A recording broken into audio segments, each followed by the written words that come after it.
Hello Commanders, welcome back to the command table.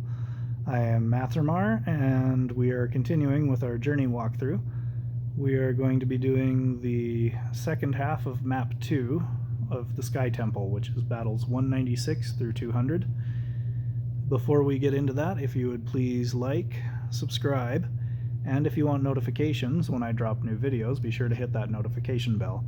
Also, if you have any questions or comments or looking for alternatives for how to do these particular maps, please feel free to comment below. So let's go ahead and jump right in. We are on battle 196, and let's see what we're up against.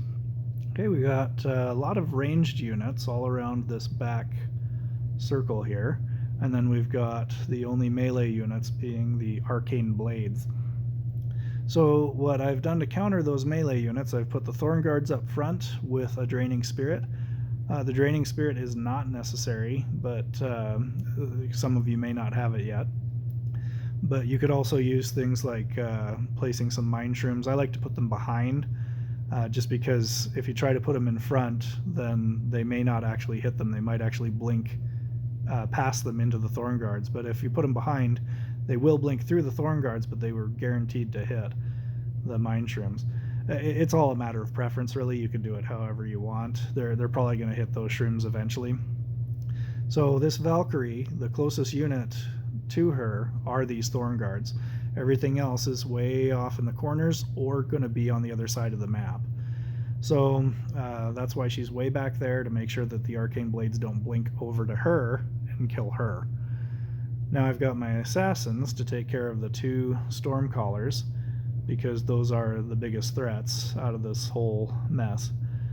The Assassins are then just going to wander around killing whatever else is nearby. And the Archers I have, in order to take care of the Crystal Spires in the end game, if there is anything left by the time they run halfway across the map. There's probably not going to be much left for them to even hit, if they even get in range to hit anything. And this set of Risen Warriors is to make sure that I get rid of that Crystal Spire and the Arcane Archer there if the Assassin's path in a weird way. So let's go ahead and run it. Okay, Arcane Blades are going to all dogpile on those Thorn Guards, and the Assassins basically did all the hard work. So it's definitely worth having two sets of Assassins. Your life would be even easier if you had three sets, but I'm just trying to do all of these battles with only two of each type of unit. So let's see where we're at with 197. Okay, we have two Untamed Beasts, we've got three Earth Elementals, and we've got a Phoenix.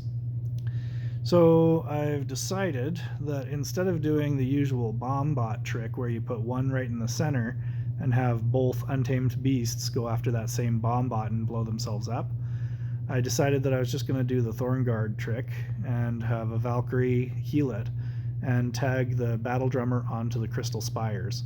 So the Battle Drummer is going to stay right here, but his radius of his protective buff is still going to catch those Thorn Guards. So these Untamed Beasts are just going to run up and beat themselves to death on the Thorn Guards and the Draining Spirit. I just noticed that that's there. It's kind of hard to see. The Valkyrie is closer to the Thorn Guards, so it's going to heal those over the Archers, but the Archers are going to run forward and provide some focus fire for the larger units. The Bomb Bots are designed after the Untamed Beasts have gravitated to the Thorn Guards. They're going to have a clear path to run back to the two Earth Elementals in the back and blow them up, which will it's not really necessary to do that. I just wanted to, so that it would actually expedite the process, because they take forever to walk. So this one's a little bit farther forward than the others. I just figured I would let it run. It's also hard to run a bomb bot through a Draining Spirit, so that's why I did what I did. Let's go ahead and run it and see how it works. Okay, there goes the Untamed Beasts, and the bomb bot sneaks right by, and boom, there goes the first form of those two Earth Elementals. Now, I'm not terribly concerned about losing two of my Thorn Guards, so long as one of them stays alive to act as that point of gravity. The archers are also great at catching those stray minis that pop over to the crystal spires. But yeah, now it's just a matter of grinding through. We're hitting frenzy now, and focus fire on the Phoenix, all done. All right, so moving on to 198. Okay, we have some Eternal Champions. Okay, so we've got 2 groups of Eternal Champions and 2 Valkyries and 2 groups of Faceless Knights. So we haven't really encountered too many of these things before. The Eternal Champions, I think if we did encounter them already, we just blew them up with bomb bots, and we're going to do the same thing here. The Valkyries, we're just going to delete those with our assassins, and then the assassins are going to gravitate towards the Faceless Knights after that. Since the Faceless Knights will probably be the only things left after the initial push, I imagine that they'll get blown up by my bombs. But in the event that they weren't blown up, I wanted to have some units that were immune to stun, and that's why I've got the shield bearers. And if they do live for whatever reason, I want some of the ranged DPS that can hit them from afar between the Ember Fiend to do percentage-based damage, because the Faceless Knights do have a lot of health, and the archers to focus fire.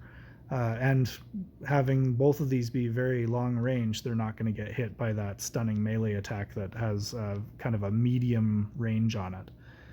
So that's why I've done what I've done. Let's go ahead and run it. Okay, and there goes everything. So didn't have to worry very much at all, but you know, just like to cover all my bases and make sure it's all squared away. Okay, 199. Aha, we have a lot of plague. So 2, 4, 6, 8 groups of plague bearers and 2 groups of plague throwers with kind of a boss plague thrower, I guess. It's the demonic skin. So what I am looking to accomplish here is just to delete these plague throwers since they have a stunning attack. I've put the assassins in the back to kind of resolve that. If you're not going to do that, then you definitely want to have some shield bearers because they are immune to stun. Either that or a brute or thorn guards or something. But I figured it's going to be a lot faster to grind through all of these plague bearers if I have warhounds. Even wraiths won't do as well just because a couple of hits from plague bearers and they're going to die, because they do not get healed by the paladin. So the warhounds were a better choice, and the Ember Fiend is going to help to do splash damage, kind of an area of effect damage to help clear through quicker. So that's the thought behind that. The drummer's excellent for keeping those warhounds from taking much damage. The paladin helps keep them topped off. You probably don't need a level 5 paladin, but I've gotten lucky with some shard drops, so why not? Let's let it run. So those plague throwers in the back get burned through very quickly by our assassins, and then we've got a nice steamroll going on. The assassins join up and catch the buff from the paladin and the drummer, and down it goes. Very nice. Okay, and then on to 200.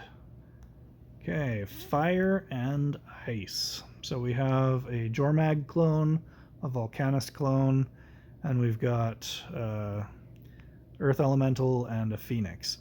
What I've decided to do, a lot of the previous battles I just sent a bomb bot after the Phoenix and just blew it up because everything would die quickly.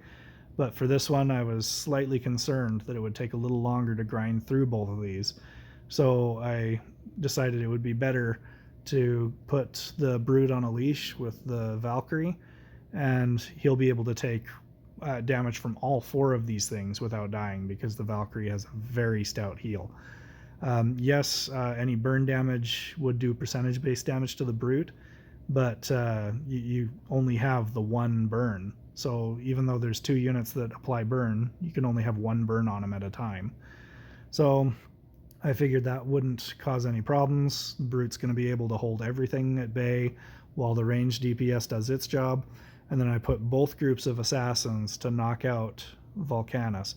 Because once he's out, you've resolved the meteor and you don't have to worry about the splash from that.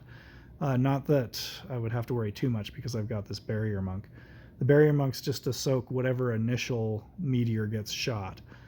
And then after that, it's very easy to burn through Jormag. The Brute is immune to freeze, so he'll be able to tank that no problem if the assassins don't kill everything before everyone else arrives at the party.